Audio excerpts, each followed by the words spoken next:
Thank you, Anthony, dear colleagues, ladies and gentlemen. Coming together as researchers and collaborators responsible for managing or empowering through knowledge is a very interesting and intense task, I think. So we have to look carefully in that what we handle, in that what we are talking about, and perhaps in that what we are going to discuss today. We as researchers are at a joint point between science, publicity, public management, and politics. What does it mean? We are managing, not generating information. Our information is compiled, is organized, is prepared, but we are not universities. If you look at the fields we are covering in Germany, but I believe it's correct all over Europe, we see that the fields and the topics in science become more and more complex, more and more diverse. Today, dozens or hundreds of chairs at universities treat the same academic topic. 50 years ago, you had 3 or 4 relevant professors in your country. Today, you have 20, maybe 100, who cover and research and look for the questions in their field. May it be engineering, politology, philosophy, foreign policy, social welfare. More and more voices, more and more players, more and more relevant sources for researchers who compile. So where are we? We are not a university. We are not researching as a university. We are arranging and compiling what is on the market of knowledge, what is on the market for the MPs, our main customers. If we compile and if we reduce, we do simplification. That is our business. We work, I always try to explain that to my colleagues, and some may know that picture already. We are like a good working iceberg. The iceberg has 10% above the waterline and 90% under the waterline. But for that 10% above the waterline, you need the 90% under the waterline, and a good researcher has read 1,000 pages to be able to write 15 good pages for the MP. That is our theory. So we are masters in simplification and in reduction of complexity. This is our core process. But what does reduction of complexity mean in times of exploding complexity? It's much more easier to reduce from 25 sources to one paper than from 250 sources to one paper. Where does it start? Where does it begin? Where does it end? And if we reduce complexity, it may perhaps happen that we reduce truth, the trigger word. So the next question I think we have to ask, if we approach this debate above post-factual situations, whether our debates are sometimes perhaps already spinned and corrupted. Perhaps the debate about fake news is already spinned. I personally doubt that fake news is something new. Perhaps you remember the Trojan horse some 1,000 years ago. Perhaps you remember the Iraqi weapons of mass destructions not so long ago.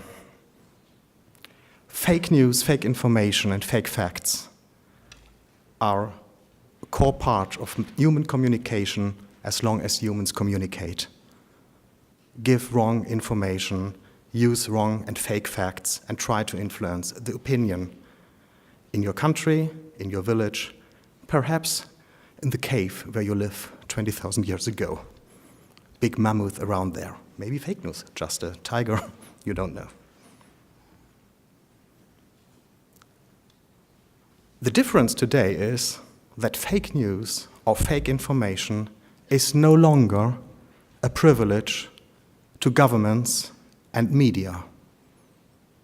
Today, everybody can produce and reproduce and spread fake information or post-factual information. This makes the situation a little bit more uncomfortable for those who govern the people. Under postmodern thinking, relativism was enhanced. A broad spectrum of systems of knowledge is established, and they're all described as equal. The idea that something like an objective truth based on facts exists is regarded as antiquated.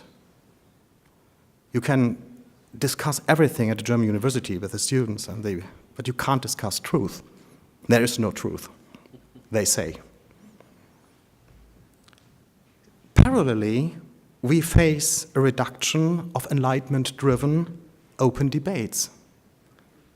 The space of debate becomes smaller, narrow. The field is getting smaller, the road of debate narrows. In my opinion, denouncing a debate as post-factual is the ironic version of it is fact. So, does it mean it's the end of the debate? I would like to look into that a little bit more deeper together with you. Can you remember times when politics have been factual? So if there's a post-factual period, there must be a factual period. When were politics factual? In the 60s? In the 17th century? Ancient Rome? If you find the period, drop it to the research service of the German Bundestag, we make a paper about that. That's why I think that the talk about post-factual politics has a problem, a theoretic and a hermeneutic problem inside. We see a strategy to condemn and to reduce debates, the freedom of speech, and the variety of opinions. Politics, as we see it as perhaps parliamentary democrats or parliamentarians or people working in parliamentary administrations, politics mean permanent rivaling interpretation of reality, different versions of the truth. Because there is a truth, but politicians and scientists who claim it, they are under permanent obligation to defend and to prove and to evaluate it. So there is no absolute truth, perhaps for you personally, but if we see that in the political field, in the political area, somebody is claiming to have the truth, I get on alert, and it's quite obvious that in a parliamentary democracy, everybody has to explain why he thinks it's the truth, and it has to be discussed. At that point, we see that science and politics have something in common. Both need the controversy. Not in North Korea and Cuba, but in most countries of the earth. Politics and science need the controversy, the freedom of speech and thought, open debates in which no opinion is excluded from the start.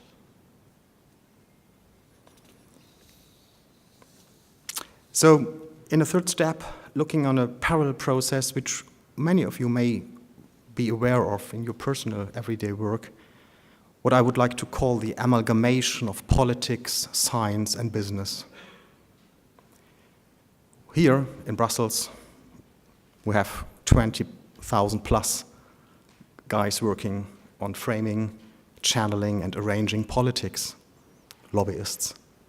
In Berlin, we have 2,600 officers doing all that all day and night. They are presenting and influencing their truth, their access. And their main business is to organize debates, to frame them, to channel them, to arrange them. Parallelly, we see a dramatic specialization in science. I talked about how many scholars and university seats are now covering different fields, but each of them is specializing. So you know that perhaps from your everyday work, we now meet areas and topics where in our country only 4 or 5 people exactly know what is happening. You have a specialist on one university, on another perhaps. You have one specialist in a ministry in the executive branch. And if you are lucky, you have a specialist in your research service covering that super detailed question or sub-question. More specialized experts, fewer experts are on their way on more fields in all areas, in science, in lobbying, and in the parliament. A high-ranking lobbyist told me 1 year ago, if he wants to set up and push his topic in Berlin, he needs only 4 guys to influence.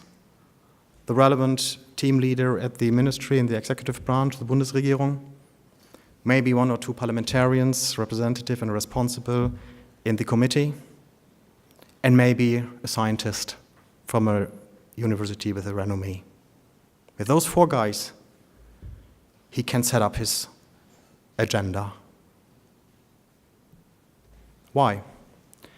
Because modern parliaments don't work as generalists anymore. Expertise and work is detached, delegated to specialists even in the parliamentarian structure. You have the committees, you have the subcommittees, and they try to dive into the special fields. So the research service accompanies specialists lost in the field, or we try to give them new orientation. But are we really so good that we can stand those 4 guys who are on their way to set up a debate or an agenda? Do you have the guys to accompany them? In every case, I don't have. We have to be aware that 70% of that what happens in our society, and happens means is reflected in the media, is spinned and set up. Perhaps you know the old joke of the old farmer reading the morning paper and saying to his wife, isn't it a great wonder that every day exactly so many things happen that they fit into the newspaper? And that is a wonder, yes. 70% of that what goes over the news agents and the news wires is set up and spinned, it's arranged, and it's made for an audition for you and the community and the politicians. We love studies, or not, as a source of information, but they are very often, in most cases, I'm sorry to be so bluntly open, in most cases they are an instrument of framing and channeling and setting up a topic. If we are not talking about the high-level studies of highly recommended universities and chairs, but I think about 50 or 60% of that what is on the market is really spinned, and the amalgamation of big business and universities and politics is very relevant at that point. You can't see anymore why the professor chose that topic, why he published it exactly at that week, and why that expert presented it in that committee or not. But it's all mingled. Not talking about the more funny studies of everyday business. I took an ordinary day in October and looked at the German main newswire DPA. Within the 4 hours in an ordinary average morning, DPA reported on 26 studies relevant for the Germans, only in 4 hours. And they covered everything, So the trust of the people into the banks augmented 40%. Very nice study, October last year. Sharing economy had great success. Every second German is using it. Very nice study is the commuting of young family doctors in rural Eastern Germany and their behavior.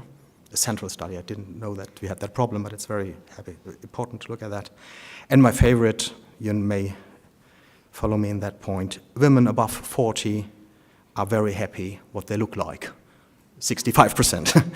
So these are studies, it's more the everyday crap, and we don't have to take it serious.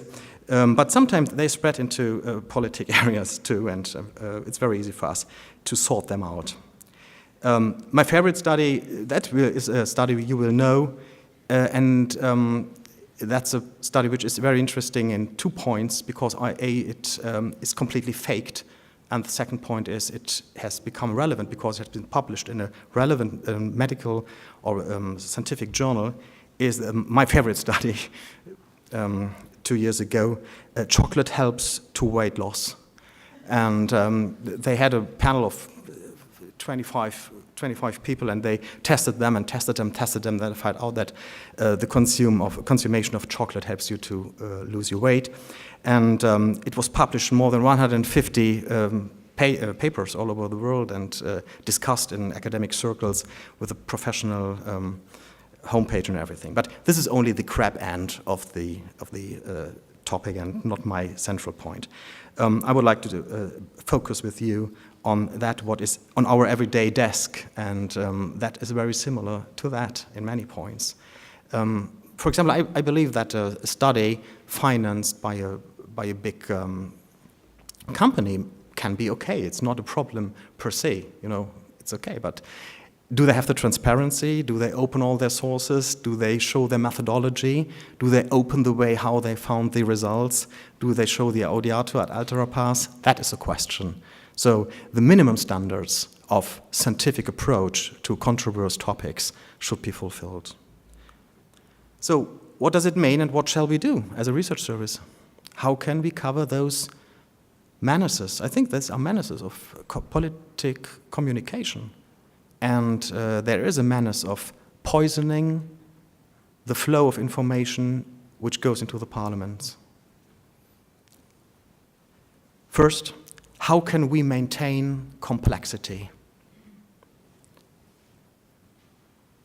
So how can we maintain the idea that reality in only rare cases has simple answers? Mostly the answers are very complicated, and in most cases one answer has an alternative or two. So I believe it's very important to hold up the idea of complexity. So we need experts who know their fields, who are really deep into their areas and know the different key players, and guys publishing relevant papers and not just reflecting one paper. So how do we reflect a broad discourse? There are techniques for that, but how we handle that? Perhaps the enabling of a broad debate is the meta-challenge of research services today. Perhaps yesterday we gathered information. Perhaps today we have to gather information to make complexity visible. Second point, methodology. How deep, how broad will we cover in future? Perhaps you know this very nice motto from the American debate, overused but underinformed. So the flow of information is getting broader and broader every day, but it's not getting deeper. How can we manage this flow without reducing complexity? So we have to invest in resources. That means primary sources, knowledge of the researchers, education of the researchers. We have to discuss how we handle scientific areas which don't allow controlled experiments. You know it from biology or physics. You have an experiment, a result, and a good experiment can be controlled and made again. You can't do that in politics. In sociology, very often we have theories, hypotheses. How concrete is it? A third thing, becoming more and more important, is the distance to our customers and to stakeholders. We have to question the questioner, not in his role as a parliamentarian or as a questioner, and he does not have to justify why he's asking something or not. That's not what I'm talking about. No, we have to question and help him to find the core of the question he perhaps wants to know, and perhaps he doesn't know he wants to know. Very often questioners question points which are produced from the media or just in the everyday debate. Maybe a very good scientist knows that there is another layer, a deeper structure, more interesting questions in a topic or in an area. Maybe we can help questioners to enhance and to improve their questions.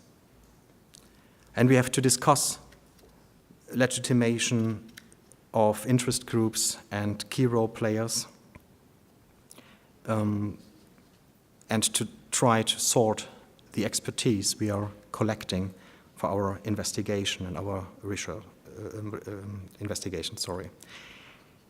The fourth point is that we have to establish transparency more than we did perhaps in the past. That means critics on the sources, opening and displaying where theories and sources come from, and to make transparent lines of argumentation. I think that is another very important point. In many cases, I see that papers just use the final thesis or maybe the central thesis of a paper, of another paper, and we have to ask, where does it come from, how was it arranged, and how did they find it out? And a very easy thing, which is a core value of all research services for years and tens of years, but perhaps it should be discussed under new science. If I talk to younger colleagues in the 20s or 30s when they start, we have to keep more distance to all the players, not only to those who are the naughty ones. We know the naughty ones. Big business is naughty, military is naughty. I don't want to talk about certain parts of the world, they are naughty. It depends on the part of the world where you live. For example, those who are not naughty because they are called, for example, NGOs. An NGO is a non-governmental organization, but non-governmental does not mean parliamentarian. Just because it's non-governmental, it does not mean it's parliamentarian. So critical distance to that, what they do, what they publish, what they bring on the market, could be a first step. In the young generation, I see a very uncritical approach to sources from that area. And we should establish a new culture of verification, which is, I believe, the toughest job of all. We can't believe in total all the numbers we receive and all the results we read. We can't rewrite all the books we read. We don't have the competence, I know that. But we have to look at the numbers we receive. I don't want to bore you with the famous history of spinach. You all know that if you are in biology or chemistry, you know that. Have you been treated with spinach from your parents? Have you been forced to eat spinach, the green thing? Okay. It was a German who in 1870 found out that spinach has 10 times more iron than any other vegetable. And so it started a big career as a very sane, a very important food, especially for young guys. A whole comic series, Popeye, was based on the story that children have to eat spinach, and if you eat spinach, you become strong. And I had to eat spinach too. Well, already 40 years later, in the 1920s, another scientist calculated that what this German scientist calculated, he calculated again. and he found out that spinach has exactly the same amount of iron as every other vegetable. Pommes frites has more. Good news for children. So the scientist moved a decimal point. He made a mistake when he noted down. Even though this is clear since the 20th of the last century, the legend of iron and spinach survived for dozens and dozens of years in popular science and in the families where the children have been forced to eat spinach. Cruel, really cruel. But it's very funny because even the story how the mistake came into the world can't be verified. So scientists haven't even been able to correct and to falsify this very simple number, but they haven't been able to rewrite the story how the wrong number came into the world. There are three versions. There's the Anglo-American version, that's with the decimal. There's a German version which says it was the assistant. And there's a third one, he couldn't count and he didn't know what spinach was. He used wet spinach and not dry spinach. So, three versions. No version is proved. I take this very simple example to show you that every science result has to be proved, validated, checked up, evaluated again and again. And if you look at that, what has been science standard 20 years ago, try to read a magazine, Time magazine from the 80s, or the Spiegel from the 70s. It's a wonder world. We are living in an ice time, for example, a new ice period. That is the title of the Spiegel in 1984. Okay, maybe. So, and the last, this is something which goes directly to our hearts. We should resist the temptation of expertocracy. Even if there are verified facts, they can't determine political priorities. Politicians, they have to make decisions based on values. Facts don't automatically lead to certain decisions. It's the thing of the parliament or of the executive or of the government to decide what they do with the facts. They set individual priorities, and that is what politics are. In a democracy, we, the experts, can counsel, but we cannot declare what should be done by the demos, the people. Thank you very much indeed.